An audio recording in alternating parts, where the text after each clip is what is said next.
Very good evening and welcome. You're watching the India Development Debate. I'm Tamanna Inamdar. Amidst skyrocketing airfares, the Civil Aviation Minister Jyotiraditya Scindia today held a meeting with representatives of the airline industry.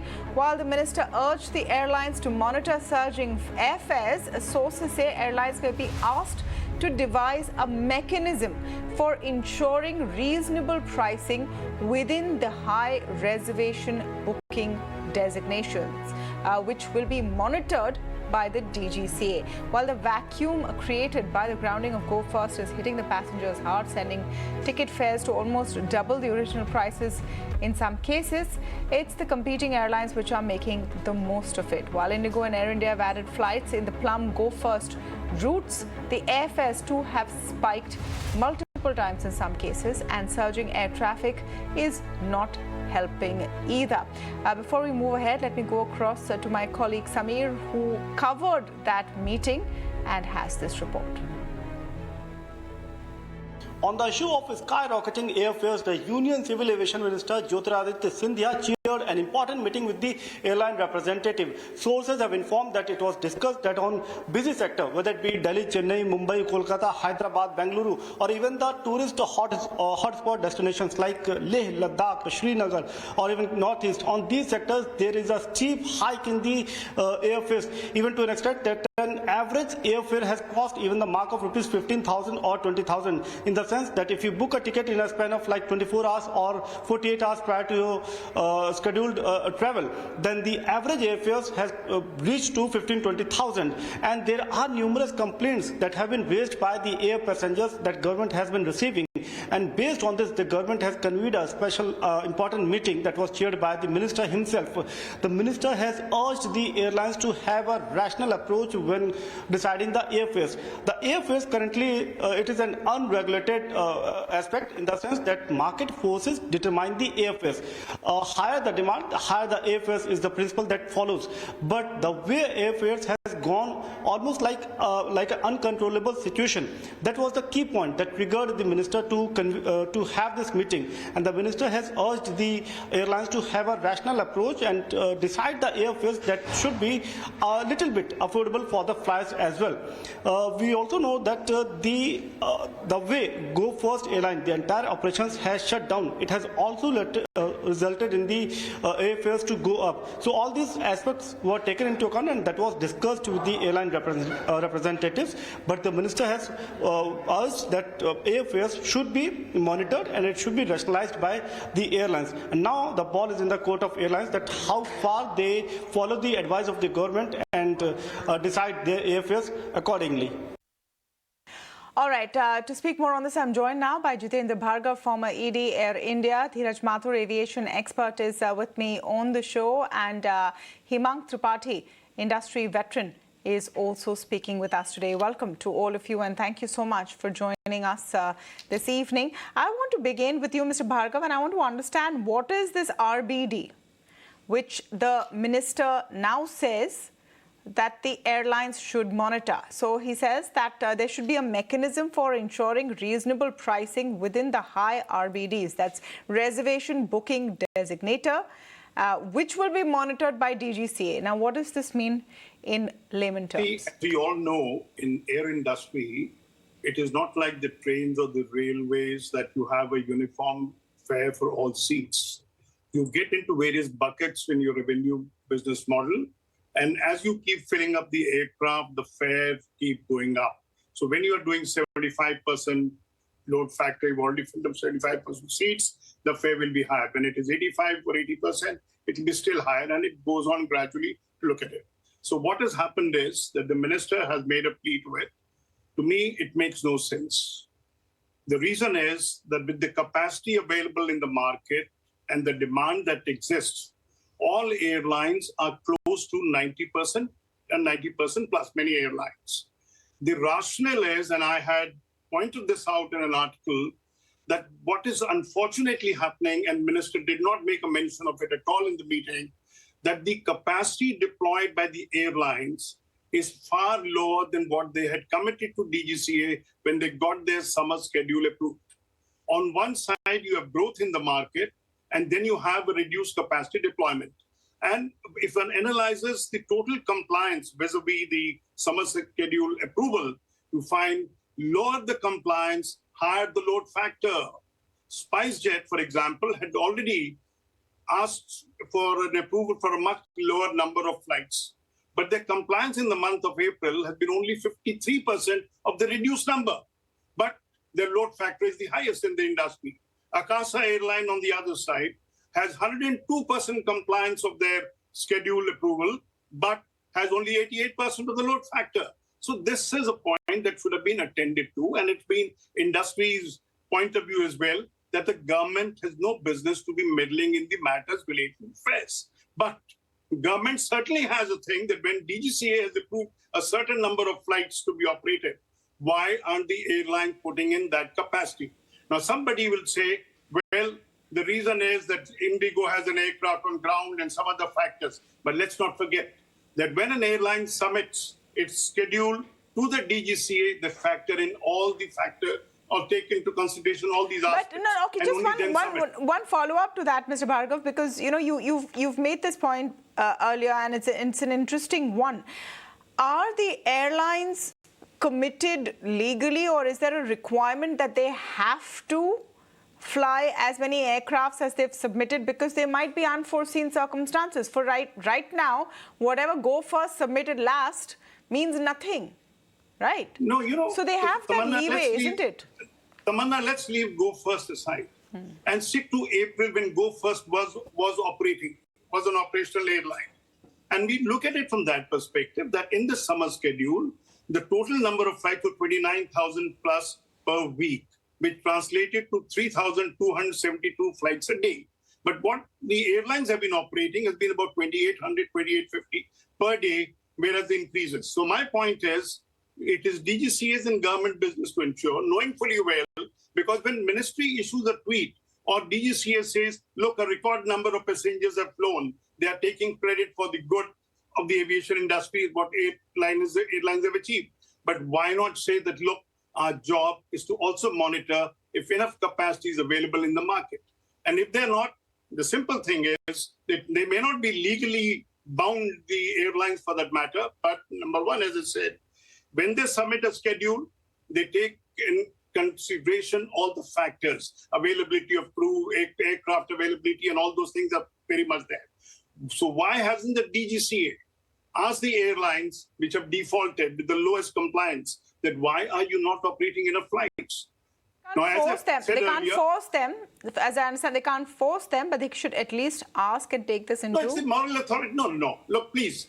DGCA can certainly say, look, your slots will be under threat if you're not using the slots at the end. Okay, so there is leeway there for the regulator to come in harsh on this. But I want to come back to what the minister has said today as per sources and what has been decided. Let me come to Dhiraj Mathur. Is there a solution here? This mechanism that they're talking about, and how does that work out considering that we don't regulate airfares in this country? As a policy matter, we don't regulate. There was an exception during COVID where you had an upper cap and a lower cap, but we don't do that. Ideally, you don't want to go back to that situation where the government dictates what a private carrier charges. So, actually, at best, the minister is requesting the airline to not raise fares to avoid surge pricing, basically. At the end of the day, that's what it boils down to, because this is an unregulated sector. The government, including the minister, has repeatedly said that this is unregulated and we are not, and we cannot get into price caps. So this is at best a request that saying that, listen, guys, things are getting out of hand. Please be reasonable and please think of the interests of the customers. So that, to my mind, is it. Because, what about all the losses that the airlines made during COVID, right? Personnel, staff, pilots, crew were laid off. There was a huge loss that was incurred. I was reading somewhere that in the US, they bailed out airlines. In Europe, they bailed out airlines. And I just don't remember the numbers offhand, but they're significant, whether it was Lufthansa or some of the American airlines. Now, no such bailout was handed out in India. There is an emergency line of credit, which is basically a guarantee. That's it. That the government. Mr. Mathur, nobody got a bailout in India. Yeah, they did. That's exactly what No, that just wasn't our response. No, my point the poorest of the poor also didn't get a bailout. Please let me finish. Yes, sir. What I'm saying is that when there were compelling circumstances beyond anybody's control, the airlines were left to fend for themselves. They incurred the losses they incurred. Nobody bailed them out. I'm not making out a case for a bailout. So what I'm saying is that when you allow them to bleed, when there are completely adverse circumstances, it's really not fair to then say that, look, when the going is good and you can recoup some of your losses, please don't do that, because pricing, the fares are going to, fares are skyrocketing. Secondly, the point is that I had a look at the airfares before the show. So if you're booking a ticket for tomorrow or day after on some routes, not all, but on some routes, yes, the fares are quite high. But if you're booking 5 days in advance, for the same routes, the fares are almost 1/3 of what they are for, say, tomorrow or day after. So this is not last minute flight always tend to be expensive in this country. In America, if they have spare seats at the last minute, they sell them off at huge discounts, but that doesn't happen out here. I understand your point, but I must add some dimension. I must add some dimension and context to why this conversation and this meeting has also happened right now. You talked about the going being good. You talked about last-minute bookings. What has been seen in some cases is nothing short of price gouging. I'm talking about flights out of Imphal when that state was burning. I'm talking about flights from Kolkata to Bengaluru going up as high as 25,000 following the horrific rail accident which took place in Odisha. So, that's been mentioned in this meeting, and Samir, my colleague, said that in his report.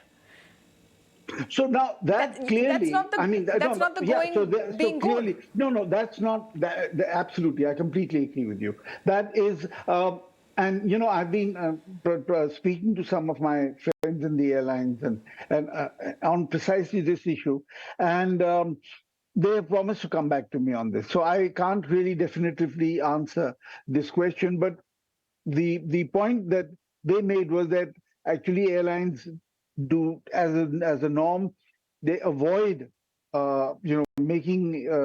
exploiting a situation of this nature. But the fact is that in some cases it has happened, and there is no.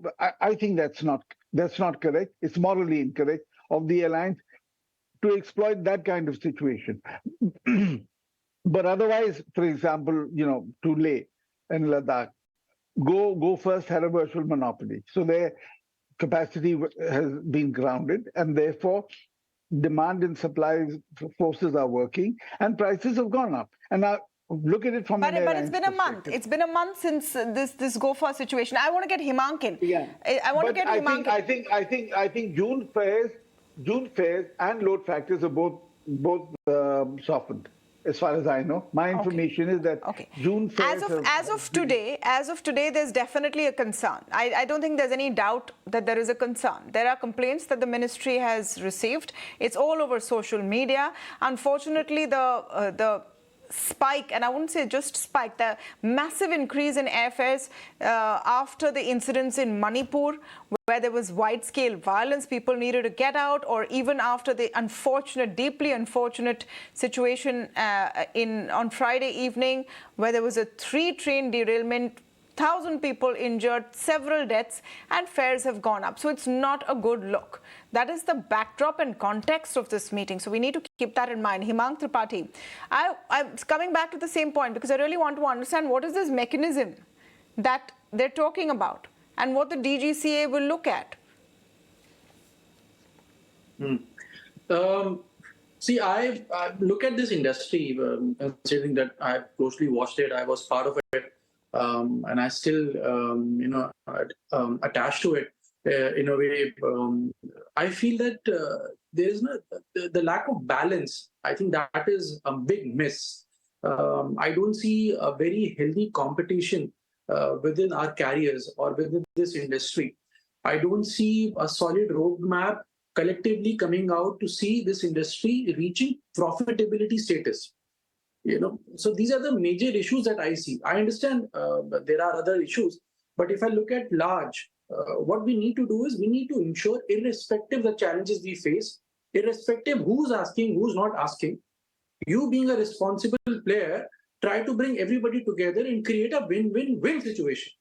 Where I'm talking about my government, where I'm talking about regulators, where I'm talking about players, as well as the customers. In the end, what we see is customers are suffering. And my guess and my understanding is this is temporarily. I wait for another 10 days, 15 days, the prices will come down. But yes, the prices are exorbitant. The solution is to look at a long term. We all need to come together and figure out something that is beneficial for everyone. The situation so where you're saying their you prices are exorbitant. What is this long-term situation? And frankly, it's not the government's job to ensure profitability for everyone who starts a business in this country. There are many businesses which are maybe figuring out what they're doing. Airlines also serve a public need, a public service. Yes. Absolutely. And that's what I mentioned. Creating a balance. And the first point I mentioned was to have a healthy competition. You don't leverage opportunities irrespective they come to you and you just try to cash in. That is not the way it's going to help. Airlines out of India have placed some of the largest orders in the world. Everyone's shrinking, we're buying. So we're going in the right direction. Jitendra Bhargava wanted to come in. Yes, Mr. Bhargava. Both my co-panelists have given reasons for it. Mr. Mathur said because they suffered losses and therefore they are justified. You see, the market dynamics is of supply and demand, and the fares are a consequence of it. This is why I've been harping and reiterating this point, that why aren't the airlines deploying as much capacity as they have committed to DGCA? So the moment you have 300 more flights into the market, the load factors will not be touching 90%, will be 80%, which brings me to your earlier question of RBDs. Now, when you have fares not going to the 80, 85, 90%, we will not have an instance of passenger complaining that, look, I paid 20,000 rupees from flying from Delhi to Mumbai or vice versa. So it's all a question of demand, of how much capacity is deployed. And since they have committed a certain number, government has the onus of ensuring that many flights are operated. I fully agree with the industry. What is the reason you think, Mr. Bhargava? No, what is the reason do you think they're not deploying as much as they said they would? Clearly they can't. I just said it. That the compliance, when you look at the compliance, the airlines which are complying the least have recording the highest load factors, so they have an incentive in getting fares, higher revenues, and profitability or reduced losses. So this is where the ministry should be ordering DGCA to look at this survey. Okay, what was the number of flights each of them committed? Yeah. What is the ratio of compliance? And what is the correlation with the load factors that they're achieving? And we'll have an answer. That's a serious charge. So the moment you are getting 80, 85, 90%... That's a serious charge. No, can I just break this down and understand it? That's a serious charge, and that's a serious statement. So you're saying that airlines that have high load factors right now are not flying as many aircrafts as they promised they would, because automatically the equation leads to higher prices. Am I understanding this correctly? Absolutely. It's so as simple and arithmetic as this. Wow. And as I said, SpiceJet is operating only 53% of its committed flights, but has the highest load factor in the industry. Akasa Airline is doing 100% compliance on the April schedule that they have committed to DGCA and have a load factor of only 88%. Likewise, Indigo, where the compliance is 99.2%, but the load factor is 89, 91, 90%. So there is a correlation that exists. So this is what the job of the Ministry of Civil Aviation, DGCA, is, that A, the airlines have committed, and we have gone ahead with it. We know the market is in growth mode. We will need more capacity. But the moment airlines do not deploy, the first thing is to ask the airlines, why are you? First thing is when they applied for the number of flights in a reduced number. Why were they reducing the flight? Number two, when you're not complying with the reduced number or the number of flights approved, again a question mark, why are they doing it? And then you will get to the basic answer that the reason is high load factors they wish to achieve. High load factors mean higher fares and therefore means higher profitability for the airlines. So government should not be meddling in fares. They should be only monitoring the capacity deployment in the industry.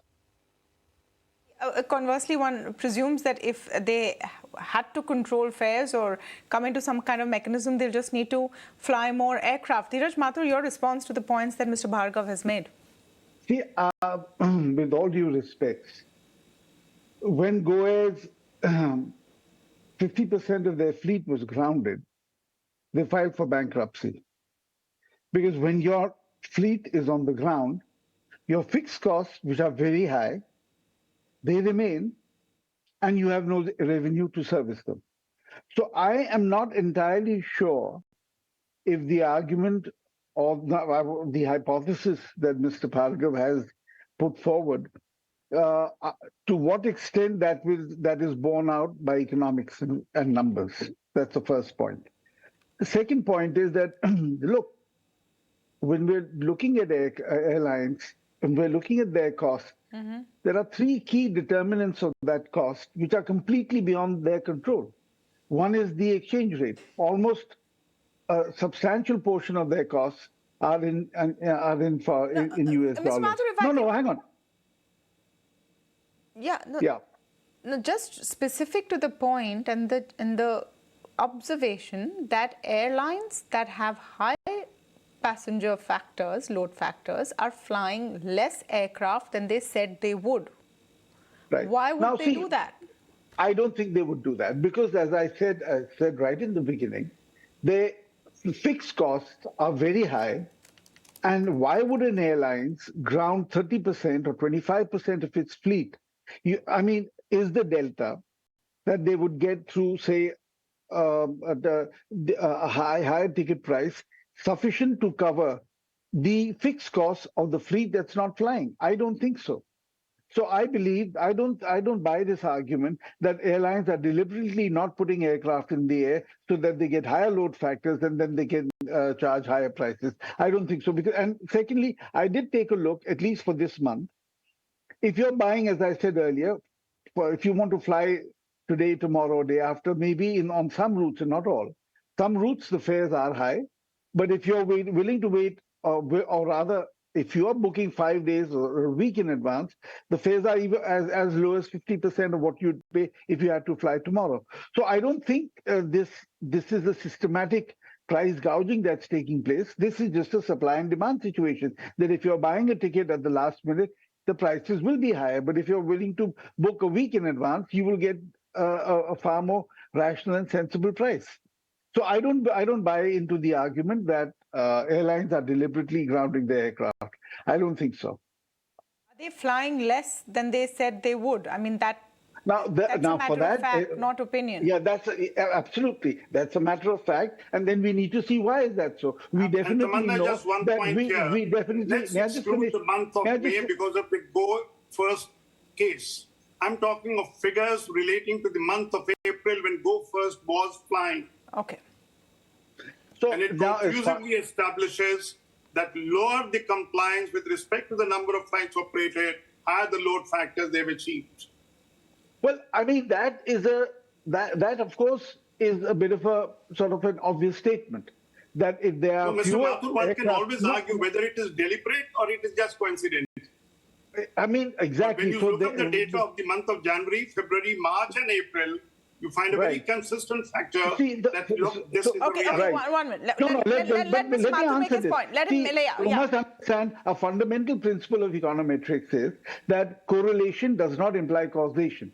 The fact that two events are correlated doesn't necessarily mean that they're related. We need the point then I would say and to this extent, I would agree with Mr. Bhargava, that the DGCA should ask the airlines that, look, you'd committed X, but you're doing, Y, which is much lower than X. Maybe that's I don't know if that was discussed in the meeting or not. That has not come to light, but that is a relevant question to be asked. As of now, the immediate concern is a realization and acknowledgement that airfares have gone up. Two instances where there have been, a lot of chances of emergency flying have seen very high prices, and that has not gone down well. That's where we stand as of now. We'll, of course, wait and watch this space, whether there is a mechanism which comes into place and what exactly that is. What's reassuring is right now the onus is on the airlines themselves. They have to monitor their own fares and figure out, the next steps. But I'll have to end it here. I want to thank all of you for joining us on the show this evening. We'll take a very short break, but stay tuned. A lot more coming up on the other side.